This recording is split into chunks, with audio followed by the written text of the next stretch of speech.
Bishop doctor Alex Vadakkunthala Kottappuram രൂപതയുടെ വികസനം സ്വപ്നം കണ്ട് പ്രവർത്തിച്ച വ്യക്തിയാണെന്ന് Kottappuram bishop emeritus doctor Joseph Karikkassery പറഞ്ഞു. മറ്റു ഭാരിച്ച ചുമതലകളുണ്ടായിട്ടും അസാധ്യമായ കാര്യം സാധ്യമാക്കിയെടുത്തുവെന്നും അലക്സ് പിതാവ് വഴി രൂപതയ്ക്ക് ലഭിച്ച നന്മകൾക്ക് ദൈവത്തോട് നന്ദി പറയുകയാണെന്നും കാരിക്കശ്ശേരി പിതാവ് കൂട്ടിച്ചേർത്തു. കോട്ടപ്പുറം രൂപതയുടെ അപ്പസ്തലിക് അഡ്മിനിസ്ട്രേറ്ററായിരുന്ന ബിഷപ്പ് ഡോക്ടർ അലക്സ് വടക്കുന്തലയ്ക്ക് കൃതജ്ഞതയർപ്പിച്ചുകൊണ്ട് കോട്ടപ്പുറം വികാസ് ആൽബർട്ടേൻ ആനിമേഷൻ സെന്ററിൽ കോട്ടപ്പുറം രൂപത സംഘടിപ്പിച്ച സമ്മേളനം ഉദ്ഘാടനം ചെയ്യുകയായിരുന്നു അഭിവന്യ പിതാവ്. അലക്സ് പിതാവിനെ കണ്ട് ഞാനും അത്ഭുതപ്പെടുകയാണ്. എടുത്താൽ പോകാത്ത ജോലി നിർവഹിച്ചു എന്നുള്ളത്.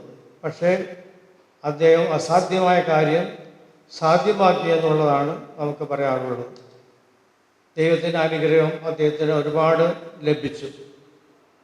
അദ്ദേഹം അന്ന് തുടങ്ങി 1 മണിക്കൂർ ആരാധന നമ്മുടെ ദേവാലയങ്ങളിലെല്ലാം സ്ഥാപനങ്ങളിലെല്ലാം നടത്താൻ, ഒരു പുതിയ പിതാവിനെ കിട്ടാൻ പ്രാർത്ഥിക്കാൻ എല്ലാം നമ്മളോട് ആഹ്വാനം ചെയ്തു. എല്ലാവർക്കും വളരെ പ്രിയങ്കരനായി ജീവിച്ച ആ മാസങ്ങൾ ഞങ്ങൾക്ക് എല്ലാവർക്കും സന്തോഷം തരുന്ന ദിവസങ്ങളായിരുന്നു. ഒരു പുതിയ പിതാവിനെ കാത്തിരിക്കുന്ന ഞങ്ങൾക്ക്, അല്ലെങ്കിൽ കോട്ടപ്പുറം രൂപതയ്ക്ക് ആ ഒരു ആഗ്രഹമനുസരിച്ച് തന്നെ അദ്ദേഹത്തിൻ്റെ ഇടപെടലായിരിക്കണം നല്ലൊരു പിതാവിനെ നമുക്ക് ലഭിച്ചു.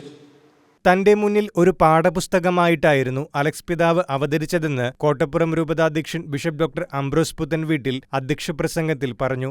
അപ്പസ്തലിക് അഡ്മിനിസ്ട്രേറ്ററായിരുന്ന 9 മാസക്കാലം കോട്ടപ്പുറം രൂപതയെ മുന്നിൽ നിന്ന് നയിക്കുകയായിരുന്നുവെന്നും അംബ്രോസ് പിതാവ് ചൂണ്ടിക്കാട്ടി. സ്കൂളിൽ പഠിക്കുന്ന സമയത്ത് ഞാൻ എൻ്റെ ചേച്ചിയുടെ കയ്യിലുള്ള പുസ്തകമാണ് പഠിച്ചത്.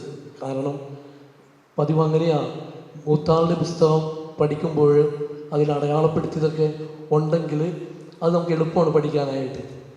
അപ്പോൾ അത് പിന്നീട് സെമിനാറിലായിരുന്നപ്പോഴും സീനിയേഴ്സിൻ്റെ പുസ്തകം എടുത്ത് ജൂനിയേഴ്സ് പഠിക്കുക എന്നുള്ളത് ബ്രദേഴ്സിനൊക്കെ പ്രത്യേകിച്ച് അറിയാവുന്ന കാര്യമാണ്. അങ്ങനെയുള്ളൊരു പാഠപുസ്തകമായിട്ട് എൻ്റെ മുന്നിൽ അവതരിക്കുകയായിരുന്നു അലക്സ് പിതാവ്.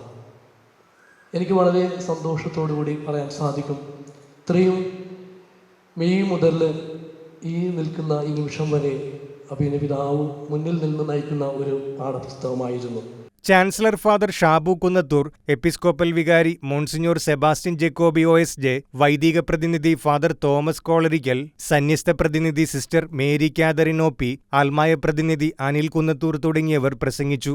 തുടർന്നു നടന്ന മറുപടി പ്രസംഗത്തിൽ കോട്ടപ്പുറം രൂപത അനുഗ്രഹീതമായ ഒരു രൂപതയാണെന്നും വിദ്യാഭ്യാസം, ആരോഗ്യം തുടങ്ങി എല്ലാ മേഖലകളിലെയും സാധ്യതകൾ ഉപയോഗപ്പെടുത്തി രൂപത ഇനിയും വളരണമെന്നും ബിഷപ്പ് ഡോക്ടർ അലക്സ് വടക്കുന്തല അഭിപ്രായപ്പെട്ടു. വിശ്വാസത്തിൻ്റെ വിത്ത് ആദ്യം വീണ പാകിയ സ്ഥലമാണ് ഈ കൊടുങ്ങല്ലൂർ കോട്ടപ്പുറം. അതിൽ കോട്ടപ്പുറം രൂപത എന്നും അഭിമാനിക്കണം, സന്തോഷിക്കണം. ഈ വിശ്വാസത്തിൻ്റെ പൈതൃകം ലഭിച്ച ഈ മണ്ണ്, ഈ രൂപത ഭാരതത്തിലെ ഏറ്റവും നമ്പർ 1, ഏറ്റവും ബെസ്റ്റ് രൂപതയായി നമുക്ക് മാറ്റിയെടുക്കണം. അതാണ് കോട്ടപ്പുറത്ത്, പ്രത്യേകിച്ച് ഭാരതത്തിൻ്റെ ഒരു ചരിത്ര നിയോഗം കൊടുങ്ങല്ലൂർ കോട്ടപ്പുറത്തിന് ലഭിച്ചത് കൊണ്ട് നമുക്കുള്ള വലിയ ഉത്തരവാദിത്വം. 100ഉം 60ഉം 30 മേനിയൊക്കെ വിളവ് നൽകേണ്ട വലിയ ഒരു ഉത്തരവാദിത്വം നമുക്കുണ്ട്. വികാരി ജനറൽ മോൺസിഞ്ഞോർ റോക്കി റോബി കളത്തിൽ നന്ദി പ്രകാശിപ്പിച്ച പരിപാടിയിൽ കോട്ടപ്പുറം രൂപതയുടെ ഉപഹാരം ബിഷപ്പ് ഡോക്ടർ അലക്സ് വടക്കുന്തലയ്ക്ക് കോട്ടപ്പുറം രൂപതാധ്യക്ഷൻ ബിഷപ്പ് ഡോക്ടർ അംബ്രോസ് പുത്തൻവീട്ടിൽ കൈമാറി. രൂപത പാസ്റ്ററൽ കൗൺസിൽ അംഗങ്ങളടക്കം നിരവധി വൈദികരും സന്യസ്തരും അൽമായ പ്രതിനിധികളും പങ്കെടുത്തു.